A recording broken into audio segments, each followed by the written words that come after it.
பழைய சாதம் ரசம் சாம்பாருக்கெல்லாம் தொட்டுக்கிற மாதிரி நாக்கில் வச்சு தான் டேஸ்ட்டு சும்மா நறுக்குன்ற மாதிரி ஒரு கருவாட்டு வறுவல் ரெசிபி தாங்க இன்றைக்கி பார்க்க போகிறோம்.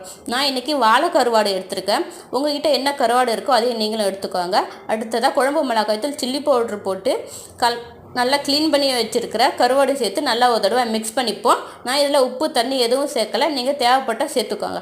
அடுத்ததாக பேனில் ஆயில் விட்டு ஆயில் சூடானதும் கருவேப்பிலை போட்டு கலந்து வச்சுக்கிற கருவாடை நல்லா 2 பக்கமும் ஃப்ரை பண்ணி எடுத்துப்போம். ஒரு 5 நிமிஷம் நல்லா வேக வச்சு எடுத்துப்போம். பொதுவாக நம்ம கருவாடை மீனை வறுக்கும் போது ஃபோர்க் யூஸ் பண்ணிங்கன்னா மீனாக இருந்தாலும் கருவாடாக இருந்தாலும் உடையாமல் முழுசாக வரும்.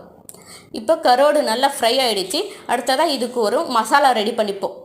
இப்போ இந்த மசாலாவுக்கு கடாயில் ஆயில் விட்டு ஆயில் சூடானதும் கடுகு போட்டு கட் பண்ணி வச்சுருக்க பல்லாரி வெங்காயத்தை போட்டு தட்டி வச்சுருக்கிற பூண்டு அதையும் போட்டு கூடவே கொஞ்சம் கருவேப்பிலை தூவி நல்லா ஒரு தடவை ஃப்ரை பண்ணிப்போம்.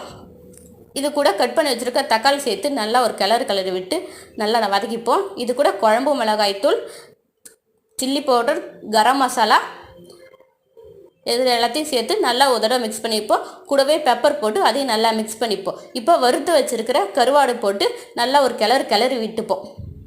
அவ்வளோதாங்க, சாப்பிட்டதும் நாக்கில் எச்சில் ஊறுற மாதிரி ஒரு கருவாட்டு வறுவல் ரெடி ஆகிடுச்சு.